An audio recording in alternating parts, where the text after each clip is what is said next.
3,60,000 টাকা। 1.5 লাখ। কত নিছে মুরব্বী?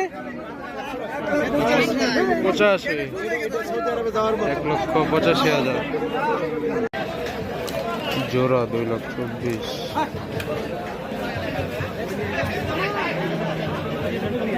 এই গরুটা 75,000 টাকা দাম ক্রয় করা হয়েছে। 2,70,000।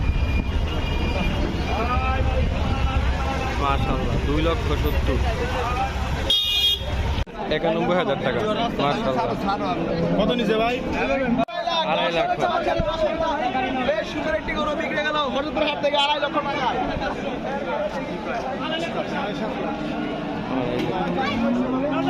1,18,000 টাকা হরদপুর গরুহাট থেকে এই গরুটা ক্রয় করা হয়েছে কুরবানির উদ্দেশ্যে। মাশাআল্লাহ এই গরুটা আর এই ব্ল্যাক গরুটা, এই দুইটা গরু 5,40,000 টাকা। মাশাআল্লাহ গরু দুইটা অনেক সুন্দর।